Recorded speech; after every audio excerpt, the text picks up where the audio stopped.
right, here we go. OverDrive off and running. TSN 1050 on the TSN app, your home smart speaker, and up on TSN 2 all afternoon. Brian Hayes and Gord Miller. Did you request this, Gord? Are you a big Oasis fan? I did. I was laughing yesterday because it looks like they're coming back, and I made the comment on social media that hopefully they don't punch each other out on stage again, right? Which they've done before. And the responses I got were more like, I'd actually pay more to see that. Yeah, I think that's actually what you want. That's a pop culture moment, right? You want to go to like something crazy happening at the concert. I'm all for that. I want TV out the window. I want trash the bus. Yeah. I want full on Gallagher Brothers mayhem. Yeah, they're a great band. I've always been a big fan. I've seen some people debating where they're going to play if they make it to Toronto. I don't know if they're selling out Scotiabank Arena. I mean, I think ideally they play Budweiser stage. Yeah, I don't know. Like, it's funny. I saw Green Day here, and they were awesome, but they haven't stopped. You know what I mean? Like, they didn't go away. And Oasis hasn't put anything out as a band new in what, 25 years? Yeah, it's been a long time. And so, no, the two brothers have had solo careers that have been not bad. But yeah, it'd be good. Yeah, it will be good. I'm not sure they're going to make it. I'm wondering, the cynic in me wonders, are they both, in debt or something? Like, how did this? Well, how do you broker a deal like this? I think Liam is in some trouble. Someone needs some money. I think Liam has had a long and troubled history of marriages and children. Okay. He seems to have a lot of marriages and a lot of children. That does add up. He is a rock star. He's not alone. He's old school, right? Like, this is like... Yeah. I'm a fan. I don't know if I'm like dying to see them. I'd go. I would probably. Why don't we go and we'll get in a fight there? Okay, maybe that would probably be very memorable. We'll dust it up. If they don't, we will. Yeah, we'll come to blows. Like if someone's waiting for the Gallagher brothers to fight and that doesn't happen, you and I will be on the undercard. We can make that work. Yeah. We can make that happen. And yeah, it is creating quite the buzz. Getting these two brothers back together, and I guess it speaks to, what they accomplished in the 90s, how big they were. But that's going back 30 years now. Like, that's a long time ago. They were good. I mean, they were like... Really good band. Yeah, they were leading edge, sort of the Britpop, revolution, the next wave of great British bands. And refresh me on who you side with and who the average Oasis fan generally sides with. I think most people side with Noel. Okay. Because Liam is the one who's been more of a He's a bit of a clown, a little bit loud. I think he's kicked off Cathay Pacific for life. Right. He's said all kinds of things and done all kinds of things. He's more provocative, I guess. Yeah, I think it was kind of, I'll get this wrong maybe, but I think it was actually his band originally, and he invited his brother to join, and that's when they kind of took off. But then when his brother got a lot of sort of accolades, he got jealous, and then, it all went bad. I remember at one point, he wasn't inviting his brother to one of his weddings, and then Noel fired back with, I won't go to this one, but I'll go to the next one. Right. Like, which is a pretty good line. Which is really unkind to say to someone. That is a pretty good line. Yeah. Didn't something happen at a Toronto show in Oasis? Like, didn't Liam get hit with something? Or someone threw something on stage or something? Yes, something happened, I'm pretty sure, in Toronto. And I think they said, we're packing our bags, we're out of here. No, but I think they came back. If I get this right, I think they came back. There was another night, I think, they might have been in like Cleveland or somewhere there, and like the show was like an hour and a half late starting. Oh, that's always the case, right? Like that's what I cannot fathom, and I feel it's obviously an ego play, clearly. But there was someone that rolled through town recently. It might have been Madonna or something, who again was very popular at one point, but now is dealing with a very different crowd. Probably the same people, but they're not 20 anymore. They're 50 or they're 60. And they're coming out on stage at like 10:30, and you're like, what do you think? You think this is 1984?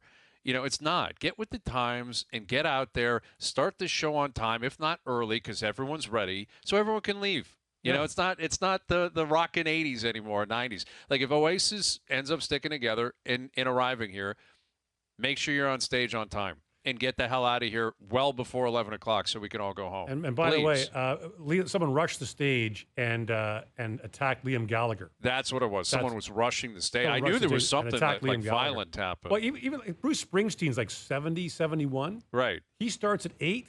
Yeah. He plays hard for 3 hours. Awesome. and On the done, right? nose. And even like I was just at the Green Day show because it was really interesting to see who was there, right? Because there were lots of people in their 30s there, like who were not born yet when Green Day started.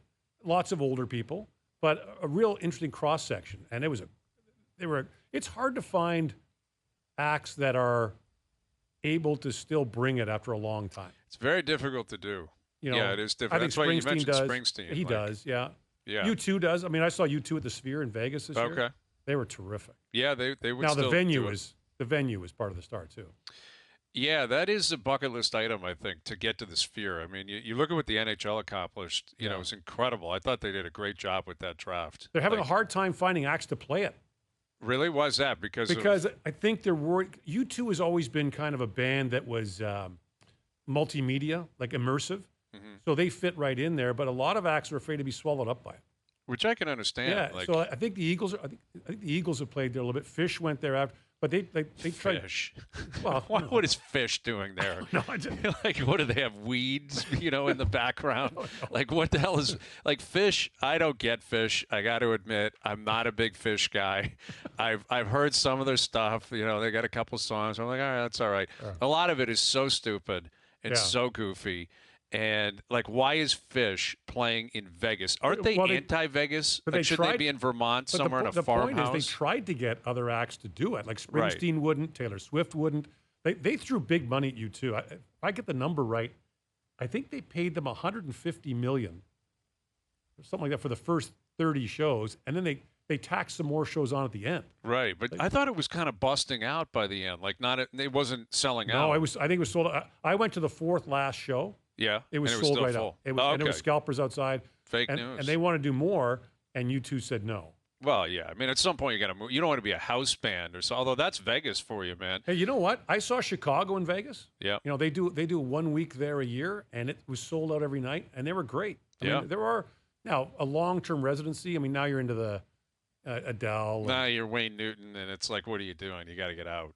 Right. But he's not. He's like 85 or something. He's still like. I know. And listen, Wayne Newton's had an unbelievable career, but that's all you associate him. Like, if you see Wayne Newton away from Vegas, you're like, this doesn't feel right. He's not feeling like a casino, in like Foxwoods. He's not. No, exactly. You don't see him down in Niagara. Hey, there's Wayne Newton.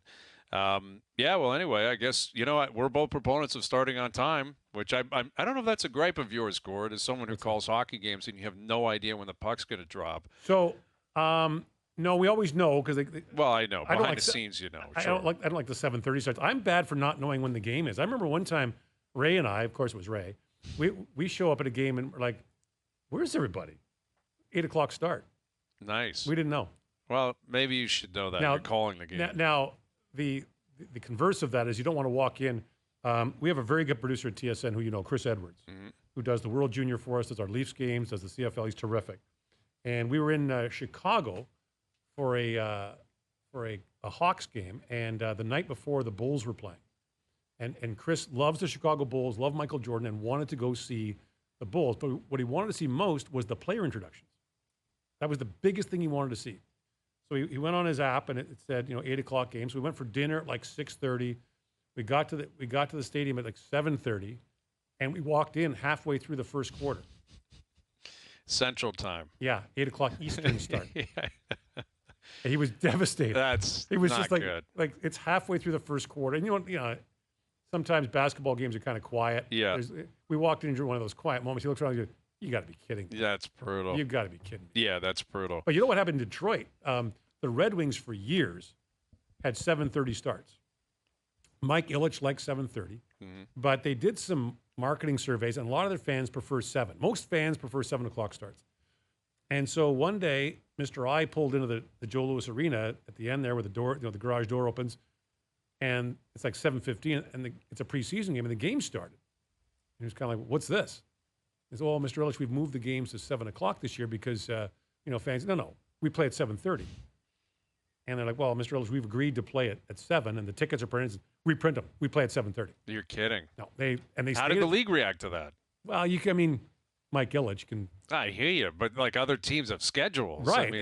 And for other teams, like getting out can be tricky. Sure. There are cities with airport curfews, but yeah, no, he loves 7:30 starts. And wow. Yeah, See that, and you know what? I get an appreciation for the solo standalone owner He was great. that knows all the players, that has Yeah. all the respect of the players, that invests a lot. And he really did. Like he kind of the money that he put into the Red Wings and Yeah. multiple teams in Detroit and Detroit. It's got a great setup now downtown with those parks. And he did that. You know what? He did that. Like Mike Ilitch, stayed with the Joe Louis Arena, and at one point the Pistons offered the Red Wings like $100 million cash to go up to the Palace in Auburn Hills. Like $100 million cash, and they said we'd split the luxury boxes, everything else. And he said, no, we're staying downtown. He got the new arena built downtown, convinced the Pistons to come there. Yeah. Built his ballpark downtown and convinced the Ford America's family. a great park. And convinced the Ford family to build the football stadium down there. Yep. Right? So everything really, I don't think it's overstating it to say that there wouldn't be a downtown Detroit if not for Mike Ilitch. Yeah, no, the three of them are incredible. They're great facilities. All too. next to each other. Yeah. Yeah, like quite literally. Ford Field and Comerica are like 100 yards apart, give or take. They share a pathway. It's incredible. And like Little Caesars, I guess, is technically on the other side of the highway, but they're all within a 5-minute walking distance. And think about it. You've got 8 NFL or 9 NFL home games now. Mm-hmm. You've got 41 Red Wings games, 41 Pistons games, 81 Tigers games. It's incredible. Like all those dates in downtown. And downtown Detroit has made a comeback. Yeah, it has. Yeah, they got the casino down there. I went to see Taylor Swift at Ford Field. Yes, you Detroit. did. Yes, you did. That was quite the experience. That was over a year ago. She's still touring. Yeah, I know. Like coming she's back rolling, here. She's rolling through town. Coming I think here. the next time we're going to see her is when she's in Toronto, I believe. Because I think she's done. I think she went through London, went through Europe, and now she's done until November. And going to Vancouver as well. I think into the new year. But yeah, it is a great setup down in Detroit, and we got a good one today. You're tracking the U.S. Open as well, right? Yeah. Jannik Sinner. I know you're a big tennis guy. Yeah. And I'm big on controversy. I know you are. I love you it. love it. You love chaos. I love this. You are a know chaos merchant. I do, and I have a great appreciation for the fact that, like with tennis, Yeah. there's been all this talk over the years about unions being formed and the players have to come together because the travel is so arduous and it's so tough, and yet now you get a situation like this Sinner stuff where you can tell there's a real gripe from his competitors. Yeah. Like other players are like, the guy should be banned. He took a substance. So do we need to explain it a little bit? Yeah. So my understanding is it was his physiotherapist. Everyone has a cop out, right? Right. It's always, my trainer. The gave Ross me something. Rebliati, I walked through a room full of pot smoke. Right, exactly. Yeah. Wasn't me. It was somebody else doing that. I slipped and fell and took the PEDs. Yeah. But there was a physiotherapist he was working with that used some substance that is banned, and effectively they let him off the hook. But the substance is legal in Italy. Sure, he but tested for like a billionth of a particle. Mhm. So it wouldn't be that performance enhancing. But I get it. He tested positive, and other a lot of other athletes on tour another have player lost a lot of parts of their career and a British because player of something. said, I'd lost 4 years. So he Right. lost the first set to Mackenzie McDonald out of the United States. They had the U.S. Open, who's ranked like number 140 in the world. Mhm. He's up 4-2 in the second set. Tsitsipas has already lost. It's 11 hanging se- over him, man. I'm telling you, You this is. think that? You think it's I absolutely think that. I'll use a golf parallel with very different context, but like when John Rahm left for Live, yeah. I remember watching him at Augusta. Like I remember watching him show up. They had the cameras on him. I remember him doing his presser on the Tuesday, Yeah. his practice round. I'm like, this guy wants to be anywhere else on earth but Augusta National because all he's thinking Yeah. and he's overthinking is all my competitors have lost respect for me. And no one that is competing with me, no one that's covering this wants to see me succeed. And I think he failed greatly because of that kind of weight that he was holding on to. And I have to believe the same thing applies here with Syndergaard because a lot of his fellow competitors are on the record saying this is outrageous that this guy's being treated differently. And, I don't know, like you said, the details, they seem very minuscule. A lot of times I do, like, I don't want to be naive, but there are times where I'm like, this does seem a little bit corny or a little bit, I'm not sure how much of an advantage Yeah. you're even getting. But still, the rules should be black and white. And if they are applied black and white to other people, they shouldn't be gray when it comes to Sinner. And I think the anxiety hanging over him, he may get through this match. I'd be borderline shocked if he went on a big run here. I think it'd be in his best interest to just get out of Dodge, get out, lose, leave New York, and say we'll see you in Australia. You know what's interesting about that? Wherever it's going to be. You made the golf comparison. Have you watched Full Swing, the Netflix? Yes. Yeah. Yep. You know, the one interesting dynamic is they share a locker room, right? Like you're in the same locker room with your fellow competitors. Right. And so very unusual for tennis players to be critical of each other publicly, for the most part. There might be the minor blow-ups in the court, but for the most part, they travel together. They're in the same venues together. They try to get along. But these players, as you said, were really outspoken, and now they're all in the same locker room. Like those guys that are vocal about it are all seeing him, not just on the court, right? They're seeing him in the training room. They're seeing him on the practice courts. They're seeing him in the locker room. So that's what I find really interesting about it, that he does seem like I haven't heard many players come out in support of him. Have you? Like, I'm trying no, I haven't either. And like I've heard some wishy-washy, try to have it both way comments, and I know Alcaraz hasn't mentioned it, and it feels like I think if you're on tour, you're hoping Alcaraz versus Sinner happens for the next 10 years or 15 years, right? Like that's the conundrum that tennis is dealing with. Federer's not coming back, Nadal's not coming back, and Djokovic isn't getting any younger. So they need the new wave, and Sinner is supposed to be, I believe, will be one of those guys that will be competing at that level. But it also speaks to the truth that comes with individual sports and non-guaranteed contracts. Is Sinner's taking money out of the bank accounts of his competitors with every single win. And that speaks to why they probably don't have a union, because it's very difficult to make it work.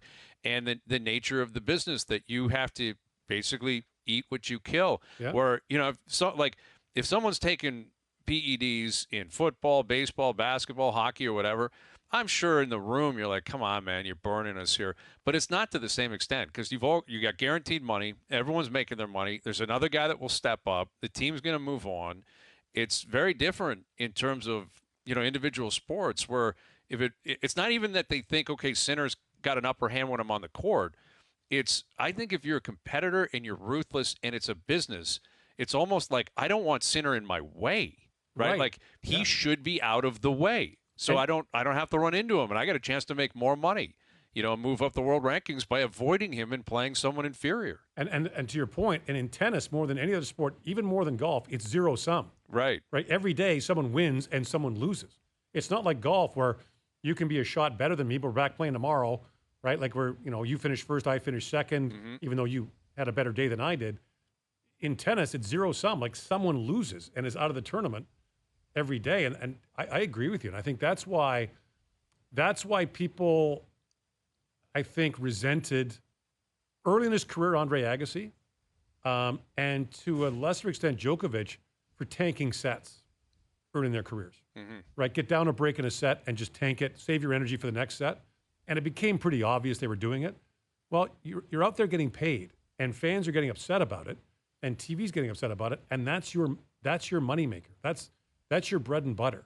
So come on, man. Like, we're in this business. Yep. So there is that one side of it is we're in this together.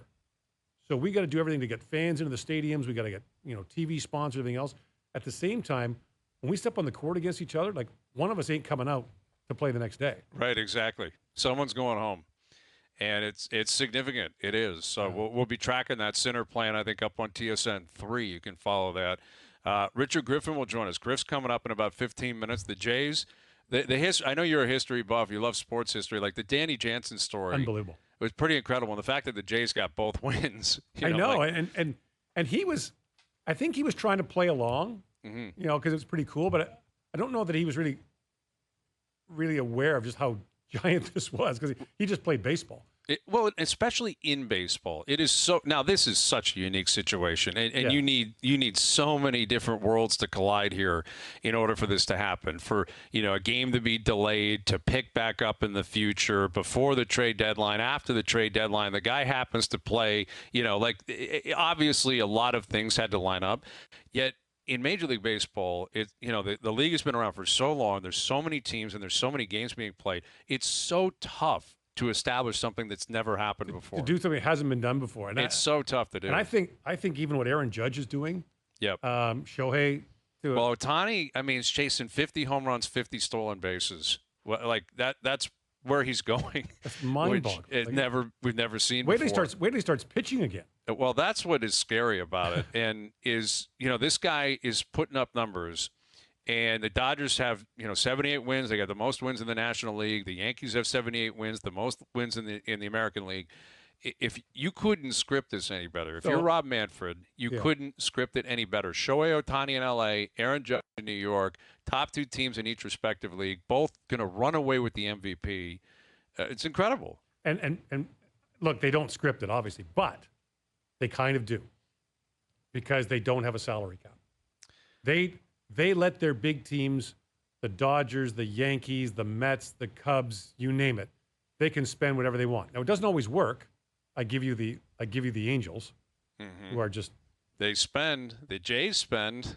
But, we know what's going on there. But the fact is, the Dodgers could afford Ohtani, and the Yankees can afford to redo Judge.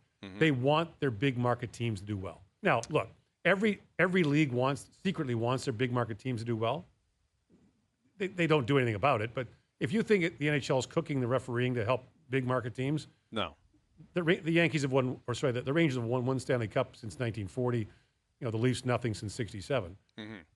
But Major League Baseball, and I remember Dave Dombrowski was with us in Detroit. I was sitting with some Red Wings guys, and Dombrowski was there, and he said baseball would never do the deal that hockey did.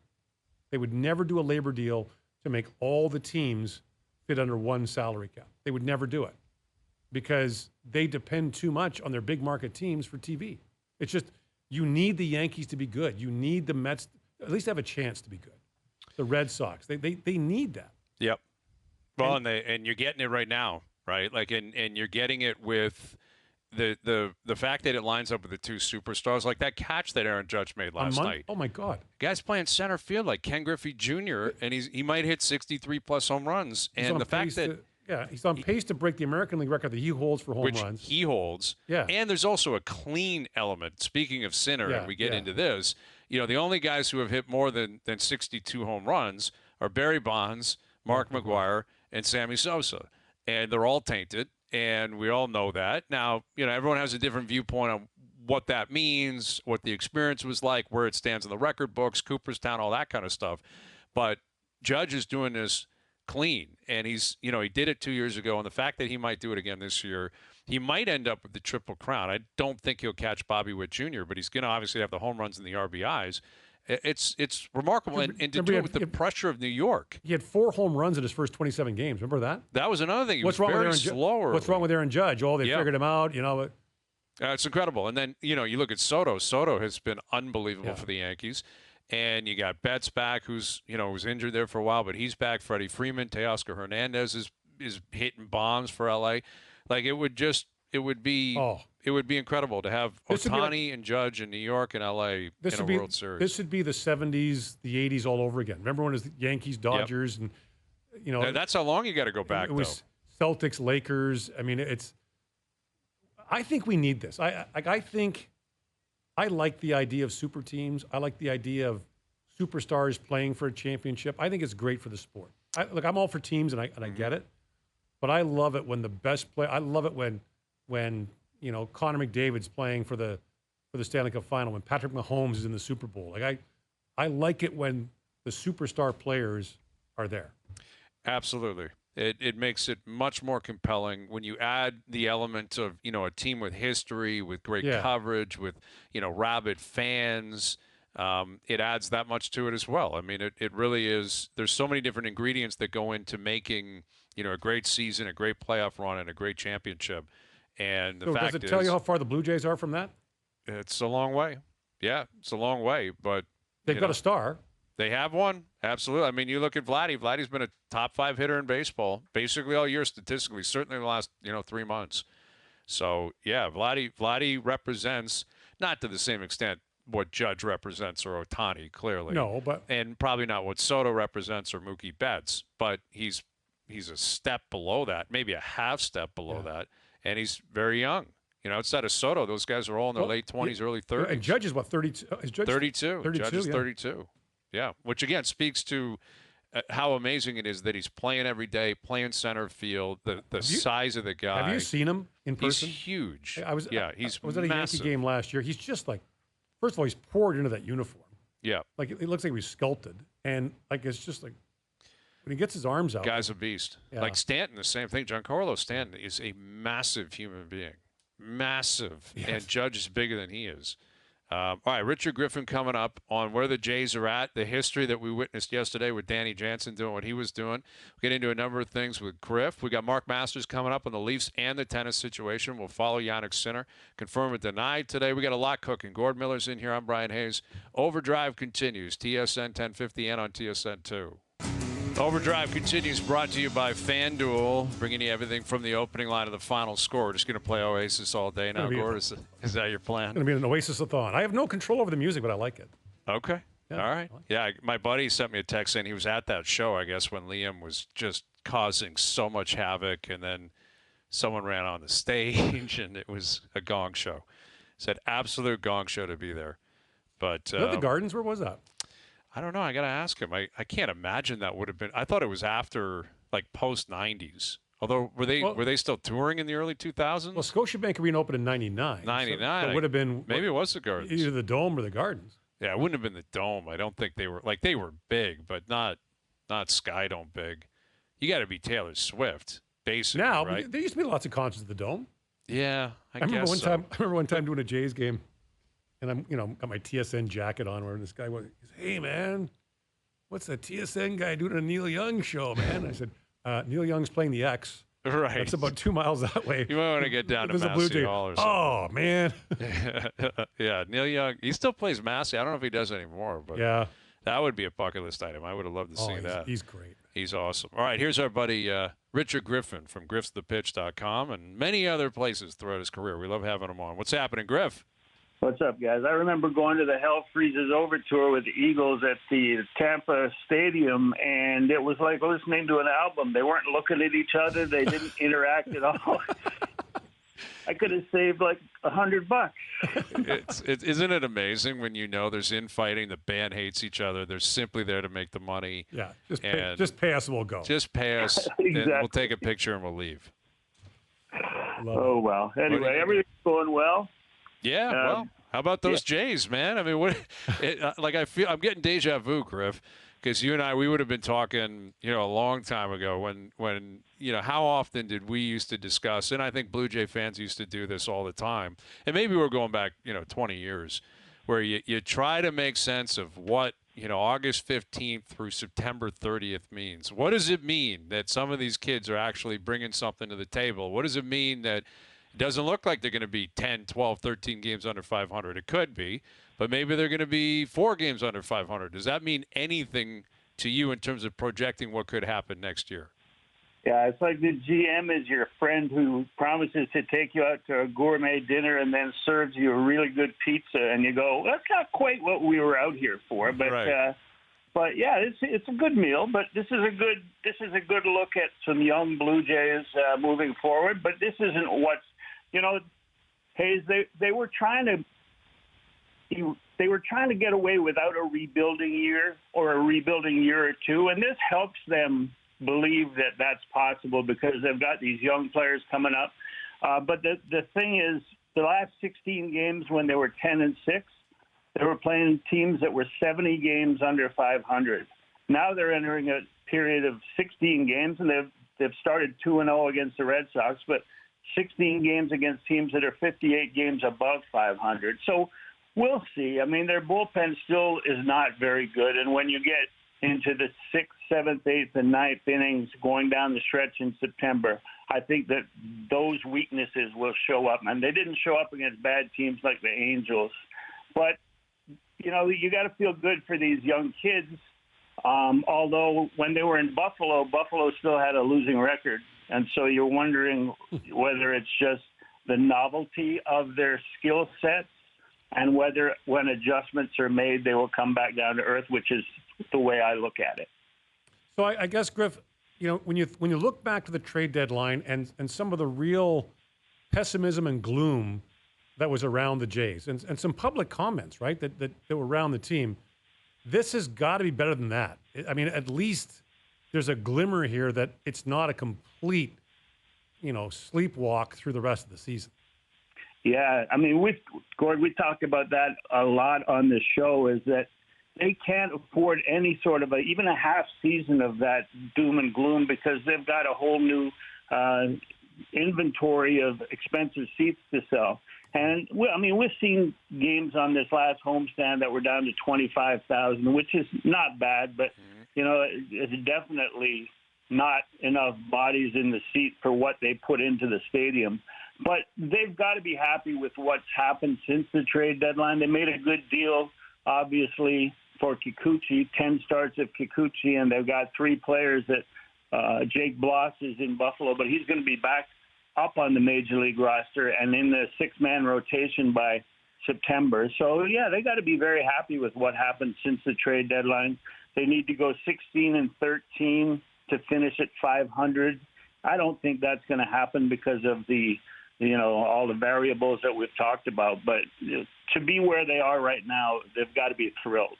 With Richard Griffin, and I think, Joey Luperfido is a guy that they're certainly going to prop up, and they should, based on the way he's been playing. I was watching some video of him over the weekend about the swing adjustments he's made since he came to Toronto, which they need a win in that area, Griff. They need someone to come here and all of a sudden boost the way they're hitting, because generally over the last few years it's gone the opposite way.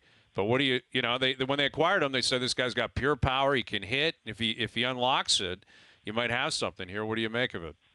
Yeah, I fear for that prediction because of the history that they have with fourth outfielders that were supposed to be really good prospects coming in, like guys like Derek Fisher, who also came in from the Astros, and Bradley Zimmer, who was a first-round pick, came in from the Guardians or the Indians at the time.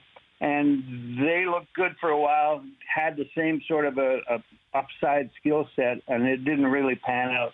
So you've got all these kids, and they're not all going to obviously be part of the plan for 2025, but they are playing themselves into the equation of being trade pieces for either a legitimate left fielder, legitimate third baseman, or a first baseman, depending where Vlad's going to play, a second baseman that can be counted on, and a second catcher. Those are the ingredients that they need to skip that season of a rebuild. And so there's nothing bad about what these guys are doing, but I wouldn't put too much stock even in Joey Luperfido and what he can do in 2025 yet. Okay, so we talk about the young players that are, the future and hopeful, but let's be honest, Vladdy Guerrero is one of the best hitters in baseball right now. Is there any doubt in your mind that the Blue Jays have to, and I mean have to, open the wallet and do a 10-year, 300-and-something million contract for him? Yeah, they were talking. There's no doubt in my mind to answer your question, but they were talking about Devers being 2 years older than Vlad and signing 10 for $315 million. That's the price of playing poker, of doing business here, and I think that they plan on doing that. The other day when Vlad wasn't in the lineup, it was one of his rare days off. It was just a flat team, flat-looking lineup. As a fan, I wouldn't want to be paying money to go and see that team. They won on late back-to-back home runs by the kids to win it, but it was against the Angels. And that's how important Vlad is to this product, that they need to put on the field next year, and they need to have him locked up, because they'd be looking for a guy at 25 years old who can put up those numbers, and they have him. So they got to keep him. That's the bottom line. And I think he has separated himself from Bo Bichette in terms of importance to the franchise. Yeah, there's no question on that front. On the field, off the field. And what Bo always had going for him, I guess, was the position he played, understandably. And you mentioned Devers, and Devers has been a comp for him, but Devers plays third base. And, over the last month or so, there's been so much conversation around Vladdy, Rich, and I know you've been having it. You've been talking about it and writing about it. And there seems to be this building thought that in order to justify the money, you've got to force him to play third. Almost pigeonhole him into third. I think he'd like to play third, but I don't see it that way. Like, if he's a first baseman, if he's not capable of playing third, you're buying the bat. That's what you're paying for. You're paying for the offensive production and the marketing tool, what he represents to the team, the lineup, the city, the country, etc. If they give him $300 million plus, I think it'd be silly to force him to play third base to justify that. Where do you stand on that? When he was a kid at 16, 17, first signing a pro contract, they asked him what his favorite position to play was, and he said third base. So they know he likes to play third base. He wants to play third base. But I think the versatility that they're looking at, that they're just examining in the last month and a half, is just in case they can land a first baseman, not necessarily a Pete Alonso, but somebody who could produce at first base. And that would then give them the knowledge that Vlad can play third base. I don't think they're trying to force him into third base, but they're giving themselves an option to look to explore the market for either position. But I think he's going to end up back at first base, and they're gonna work everything else out. I'm with you, Hayes. With Richard Griffin, and Rich, you made the comment a second ago that you think Guerrero has separated himself from Bichette. So where does that leave Bichette, and where does it leave the Jays in relation to him? Well, he just flew into Boston last night. He's going to be going through the drills. He's back to baseball activities. So as soon as they figure out whether he's ready to go, they'll send him to Buffalo for a short rehab stint. Then he'll spend most of September playing shortstop for the Blue Jays. But September then becomes much, much more important for Bo than it is for the Blue Jays. He needs to show that he can still do it. He needs to show 29 other teams that he can do it because he's a free agent at the end of 25. The Blue Jays know what they got in him in terms of personality in the clubhouse and skill set on the field. So this is important to Bo. And I saw it before he got injured the second time. He was starting to say, hey, I got to get serious here. He was abandoning his high leg kick, which he had gone to in two strikes, and he always had that famous two-strike approach. He was going back to that before he got hurt. And I think we'll see a better hitter in the month of September. There are 14 teams, I counted them, 14 contenders out there that don't need Bo Bichette at shortstop. So his market has been cut in half, and maybe he'll have to find that out the hard way. But there's no need to trade him in the offseason because at the trade deadline next season, there will be teams looking for a guy with Bo's skill set, and I think that might be the plan, is not even to push him in the trade market this offseason, but just to let it play itself out. Well, it's a conundrum, though, for the front office, and I think it'd be a lot easier to handle if he had clarity on the future of that front office in Shapiro and Atkins and their, where they stand within the organization and how long they could be running the show, because a healthy, rejuvenated, ambitious, motivated Bo Bichette is going to help you win games next year. But if he's ambitious because he wants to leave after 2025, this is a real managerial conundrum, Griff, because they want to win. They need to win. Shapiro's talking World Series. So an ambitious Bo Bichette on a one-year deal before he walks would benefit 2025, but it's likely not going to benefit the future of the Jays, if he walks for nothing. So how can they balance the two, and how do they handle this? Well, I mean, he's going to be earning $17 million. They've already got that figured out. That contract is signed, so they don't have to worry about negotiations during the offseason. And you just look at Marcus Semien and the year that he put up, and everyone knew he wasn't going to re-sign with the Blue Jays, but he had 40-some home runs and was Gold Glove winner, played in the All-Star game. I think that's the sort of performance that you would look for out of Bo. It's not an uncommon situation where a guy's playing out his free agency, and so I don't think that's as big a concern as Bo's health and what his attitude is going to be in the clubhouse, and it's more towards front office than his teammates, and that's why I think that a change at the end of this season, at least at the GM level, not at the president level, I think that would be important, and it's something they should consider. All right, Rich, before we let you go, I have to say, you have a long history of the Expos. I grew up an Expo fan 30 years ago in 1994, the awful end of that great year. So Richard, I am mourning with you. I want you to know that I'm with you on this 30th anniversary of how sad that was. I wanted to get that out there before you go. I appreciate it, Gordon. I love you even more. There you go. Two guys coming together over the Expos. Yeah, Go bring it all Nats, together. right? Go Nationals. Come on now. No, Let's keep it alive. No, thanks. No. No thanks? No. Okay. No thanks. Thank you, Griff. Appreciate it. All right, guys, anytime. Richard Griffin, griffsthepitch.com. I don't know if they ever followed through on it. I don't believe they did. But there was chatter of the Nationals, remember, wearing like Expos, throwbacks. Yeah. And didn't Carolina do that with the Whalers? They were Hartford, and I think they still do as like a third. Which I find that so insulting. I don't like that. If I'm a Hartford fan, I don't like that. I mean, you move. So the one I would support is Utah wearing a Coyotes throwback. That I would support. Yeah. That one I'm down for. Like you would, but the Baltimore Ravens wearing a Colts, like no. No. But I just find that one, it's so greasy. Like it's people in Hartford don't want it. People in Montreal certainly don't want it. No, and it's too bad because some of those franchises that have come to an end really did have some of the greatest gear. Like the Expos stuff Great was logo. so good. Great logo. The Whalers were so good. The Whaler logo was Nordique were fantastic. great. Yeah, no. Yeah. Like between the Nordiques and the Expos, like those are two of the great logos ever in the pro Atlanta sports, and they're Thrashers both had the great gone. logo. Okay, never mind. No. Never mind. No. Yeah. And the Arizona Coyotes again. Well, never mind. some people love that. Never a fan. No. Never a big fan. But your team has a G on the side of their helmet. You're old school. History, man. You're Class. old school. No, you're right? old Yeah, school. we don't have to. We don't have to be You don't need loud. stylized. You don't need. Yeah. We're not obnoxious in Green Bay. We just Well, we're Title Town. Sometimes your quarterbacks. Title Town, Sometimes USA. your quarterbacks are obnoxious. Not this one.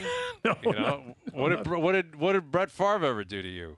You're not from Mississippi. No, but yeah, well, I hear you, but he's, wasn't an issue for when he was playing cheating quarterback. charities is not very good.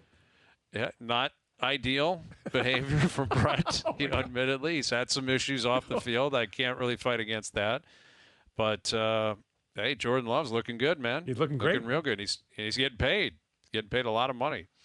All right, Mark Masters coming up. Confirm or deny still to come as well. Gordon Miller in here. I'm Brian Hayes. OverDrive continues TSN 1050 and on TSN 2. All right, Mark Masters, confirm or deny coming up.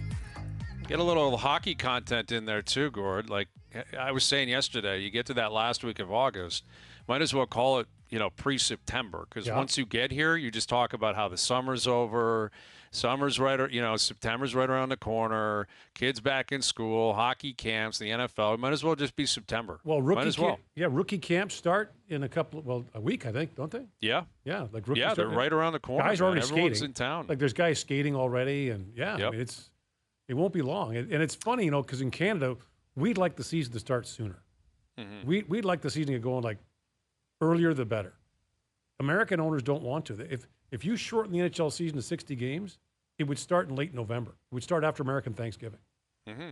They don't want to play early, but we're ready to go, right? We're ready to go now. Yeah, absolutely. And I'm. Why would they care about the biggest hockey markets in the world? Why the Canadian markets have been doing a lot to prop up, the game, the history. I saw something. Players. I saw a note the other day that the estimate was that Edmonton's home gate for the 3 games it played in the Stanley Cup Final in Edmonton were over $7 million each. Wow, incredible! That's that, Mark. You're from there. It's not a big market. No. There's money there. There's oil money and stuff, but you're talking huge amount of ticket prices. People buy the tickets for the most part. Right. Imagine the Leafs in the Stanley Cup Final. Oh, it'd be absurd how much money they'd make. You'd be talking about probably $10 to $12 million gates. You'd be talking about TV ratings, the likes of which we've never seen. You'd be talking. So it's funny to say this, and people outside Toronto go nuts. And I'm from Western Canada, so I can take it. But if you're an NHL player, you want your team to win the cup. If they don't, you want Toronto. You want Toronto to do well because it grows the pie. You would think so, Gord. You do. You know, though it gets back to what we talked about, earlier this hour in Major League Baseball. They want the big teams to win so that they generate the money. The NHL worries more about Arizona and Utah and Tampa and Carolina, and that's why you have But a if you're cap. a player paying escrow, you get 50% of the pie. Make the pie bigger. Sure. Make the pie bigger. That's Then allow a luxury tax. The players would be all over that. Bettman's never going to allow it. No, the fact is this league's never going to change while Gary Bettman's the commissioner. They like that Columbus plays on the same playing field as Toronto. Fair enough. I disagree with it, but fair enough. And the other big teams, I get it.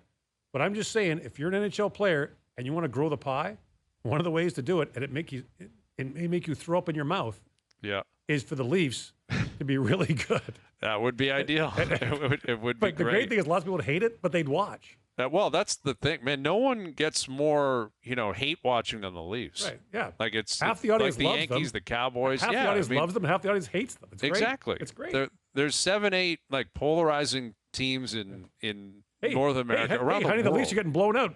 Come watch. I love it. Yeah. Come watch. Yeah. A lot of people tune in for Game 7 to see how they're going to find a way to lose again. And they've been very excited and very happy with the outcome. I may lose my Western citizenship for what I just said. No, but that's valid. Yeah. That's just an objective, 100% accurate view, and I like where you're going with that, Gord. All right, hour 2 coming up. OverDrive continues. TSN 1050 and on the TSN app.